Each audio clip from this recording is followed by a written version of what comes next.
सिद्धार्थ ने बियर की एक और बोतल खोलते हुए कहा। Are you serious? अमन ने चौंक कर ग्लास नीचे रखते हुए पूछा। तुझे क्या लगता है? सिद्धार्थ ने बिल्कुल शांति से जवाब दिया। मगर सिद्धार्थ के मुंह से यह सुनते ही अमन को जैसे लाफिंग अटैक आ गया। सोफे पर गिर गिर कर वो जोर जोर से हंसने लगा।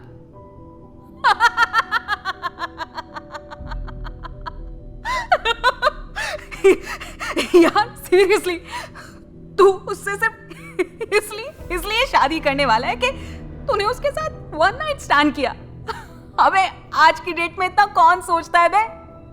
बड़ी मुश्किल से उसने अपनी हंसी पर काबू पाते हुए कहा। सिद्धार्थ ने अपने खाली ग्लास को भरते हुए कहा, तो इसमें गलत ही क्या है? वैसे भी वो अच्छी लड़की है, खूबसूरत है, तो फिर उससे शादी करने में क्या बुराई है? विनय अब तक चुपचाप बस उसकी बातें सुन रहा था।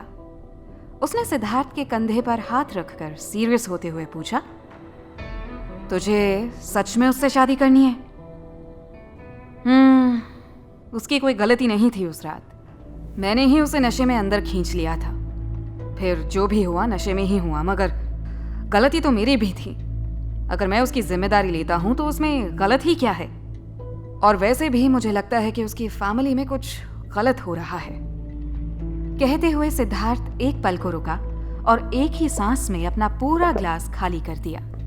फिर उसने उन दोनों की तरफ देखते हुए बोला, उसने मेरे सामने आफ्टर पिल्स ली थी ताकि मैं बाद में उसे लेकर किसी भी तरह की टेंशन में ना रहूं। वो तो चुपचाप अपने रास्ते चली गई थी, मगर घर जाकर उसे पता चला कि उसकी पूरी प्रॉपर्टी पर उसके अंकल ने कब्जा कर लिया है और उसे उसी के घर से बाहर निकाल दिया गया है। मजबूरी में उसने मुझे शादी के लिए प्रपोजल दिया, एक ऐसे इंसान को जिसे वो जानती तक नहीं। अनन्या के जाने के बाद मुझे भी इस बात से कोई फर्क नहीं पड़ता था कि मैं किससे शादी कर रहा हूं। सो मैंने उसकी बात मान ली। उसने मेरे दिए पैसे भी नहीं लिए थे, सो आई थिंक इतना तो कर ही सकता हूं मैं उसके लिए। सिद्धार्थ की बात सुनकर कमरे में सन्नाटा छा गया था। ना तो विनय और ना ही अमन की समझ में आ रहा था कि वो इस बात पर कैसे रिएक्ट करे। सिद्धार्थ के फोन बजने की आवाज से तीनों चौंक गए। उसने एक कॉल रिसीव किया। कॉल होटल की रिसेप्शनिस्ट की तरफ से था। हेलो मिस्टर सिद्धार्थ, मैं यहाँ रिसेप्शन काउंटर से बोल रही हूँ। Yes, any problem? सिद्धार्थ ने पूछा। आपके लिए कोई मिस सोनल एक पार्सल यहाँ छोड़ कर गई हैं। उन्होंने कहा है कि इसे आप तक पहुँचा दिया जाए। अगर आपको कोई प्रॉब्लम ना हो तो क्या मैं ये आपके रूम में भिजवा दूँ? सिद्धार्थ ने हैरानी से फोन को देखा। Miss Sonal? You mean miss Sonal Mehta? Where is she? I am sorry sir, वो तो पार्सल देकर यहाँ से तुरंत ही चली गई थी, रिसेप्शनिस्ट ने जवाब दिया। अब क्या करने की कोशिश कर रही है ये लड़की? सिद्धार्थ अपने आप में ही बड़बड़ाया। अब हेलो सर, क्या मैं आपके पास ये पार्सल भिजवा दूं? उसकी तरफ से कोई जवाब ना पाकर रिसेप्शनिस्ट ने अपना सवाल दोहराया। हाँ, भेज दो, मैं देख लूंगा। कहते हुए सिद्धार्थ ने कॉल डिस्कनेक्ट कर दिया। बड़ी देर से कमरे में तीनों दोस्त टेबल के चारों तरफ बैठे उस पार्सल को देख रहे थे, मानो उसमें कोई बम रखा हो जो छूते ही फट जाएगा। अबे क्या उल्लुओं की तरह देखे जा रहे हो इस पार्सल को? जब तक खोलेंगे नहीं पता कैसे चलेगा क्या छोड़कर गई है वो तेरे लिए? बात तो सही थी, खोलकर तो देखना पड़ेगा। सो आखिरकार सिद्धार्थ ने ही हिम्मत की और धीरे से उस पेपर बैग को खोला। अंदर एक लंच बॉक्स पड़ा हुआ था। सोनल ने अपने हाथों से बनाकर सिद्धार्थ के लिए लंच भेजा था। बड़ी पुरानी कहावत है, मर्दों के दिल का रास्ता उनके पेट से होकर जाता है। और आज सोनल सिद्धार्थ को मनाने के लिए दादी नानी के जमाने से चली आ रही ट्रिक को ही आजमा रही थी।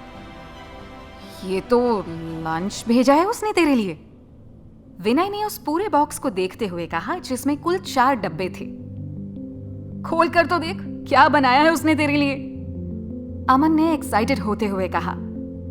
सिद्धार्थ ने एक एक कर बॉक्सेस को खोलना शुरू किया। सोनल ने हर बॉक्स में अलग डिश रखी थी। सबसे ऊपर वाले बॉक्स में उसने आलू के पराठे और होममेड अचार डाला था। दूसरे बॉक्स में उसने मटर पनीर की सब्जी, तीसरे में मेवे की खीर और चौथे बॉक्स में उसने पुलाव रखा था। उसी बॉक्स में उसने सलाद का इस्तेमाल करते हुए बड़ी ही खूबसूरती से एक टेडी बेयर भी बनाया था। बगल में सलाद की कतरनों का इस्तेमाल करते हुए उसने लिखा था, प्लीज ईट मी। बॉक्स से इतनी अच्छी खुशबू आ रही थी कि तीनों के मुंह में पानी आ रहा था, मगर सबसे आखिर में कुछ और भी था। सोनल ने बॉक्स के साथ जो टिश्यू पेपर रखे थे, उस पर उसने पेंसिल की मदद से एक कार्टून बनाया था, जिसमें एक लड़का और एक लड़की थे। लड़का एक तरफ अपने हाथ बांधे गुस्से वाले एक्सप्रेशन के साथ खड़ा था। उसके सिर पर बैंडेज लगे थे और लड़की उसके सामने घुटनों के बल बैठी थी। वहीं एक नोट भी लिखा था, प्लीज फॉरगिव मी। अमन ने अपने हाथ मलते हुए कहा, वाह यार, ये तो बड़ी क्रिएटिव बंदी निकली। मतलब क्या कमाल का टेस्टी तरीका निकाला है सॉरी बोलने का। मुझसे तो अब और भूख बर्दाश्त नहीं हो रही है।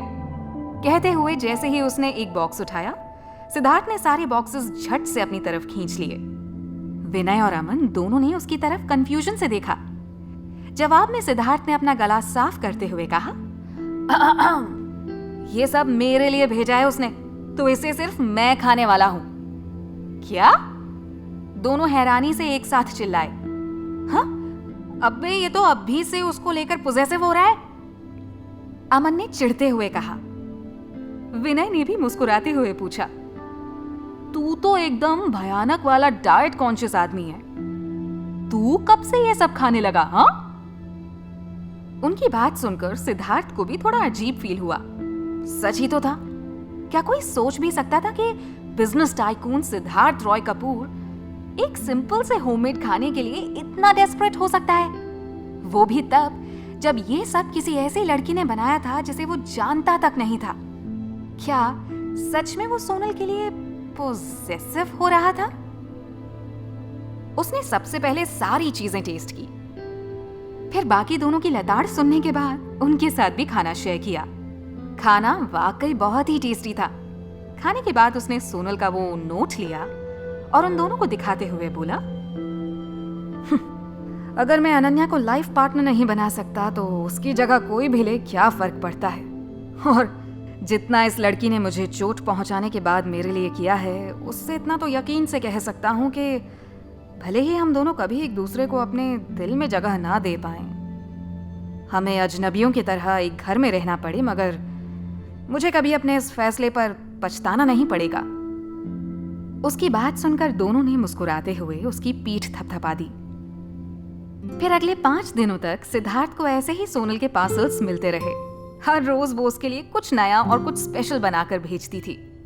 दूसरे दिन उसने सिद्धार्थ के लिए बहुत ही टेस्टी चिकन सूप और सैलेड भेजा था। उसके साथ ही एक नोट भी अटैच था, जिसमें पेंसिल से पहले की ही तरह 2 कार्टून्स बनाए गए थे। वो बैंडेज वाला लड़का इस बार सोफे पर बैठा खिड़की से बाहर देख रहा था, जबकि लड़की दरवाजे के पास खड़ी थी। उसके हाथ में एक बोल था। इसके साथ ही ऊपर एक मैसेज लिखा था, इस सूप को पीकर आप बहुत जल्दी ठीक हो जाएंगे। तीसरे दिन एक बहुत ही खूबसूरत सी मिट्टी के पॉट में उसने वेज बिरयानी के साथ रायता भेजा था और साथ में हमेशा की तरह नोट भी था। इस बार लड़का थोड़े अच्छे मूड में टेबल पर बैठा था और वो लड़की एक प्लेट लिए उसके सामने खड़ी थी। ऊपर मैसेज लिखा था, tired of chicken soup, how about veg biryani. Siddharth को भी अब सोनल के लंच बॉक्स का इंतजार रहने लगा था। साथ में उसके बनाए नोट्स देखकर उसके चेहरे पर स्माइल आ जाती थी। चौथे दिन उसने लंच बॉक्स खोला तो अंदर फिश करी और फ्राइड राइस थे, जिसमें सीजनल वेजिटेबल्स का बड़ा ही खूबसूरती से भरपूर इस्तेमाल किया गया था। इस बार अटैच्ड नोट में जहां लड़की किचन में खाना पकाने में बिजी थी, वहीं लड़का उसके पास में ही खड़े होकर उसे देख रहा था। 5वें दिन सोनल ने हैंडमेड स्नैक्स बनाकर भेजे थे, जो क्यूट से एनिमल और फ्लावर्स की शेप लिए हुए थे। इस बार अटैच्ड नोट में वो लड़की बैंडेज वाले लड़की के पास उदास सी बैठी थी। मैसेज में लिखा था, क्या आप अब भी मुझसे नाराज हैं? छठे दिन सोनल ने रोज की ही तरह अपने हाथ में एक बड़ा सा लंच बॉक्स पकड़े होटल ड्रीम पैलेस में एंट्री की। अभी वो रिसेप्शन की तरफ बढ़ ही रही थी कि किसी ने उसका हाथ पकड़कर उसे अपनी तरफ खींच लिया। सोनल, तुम?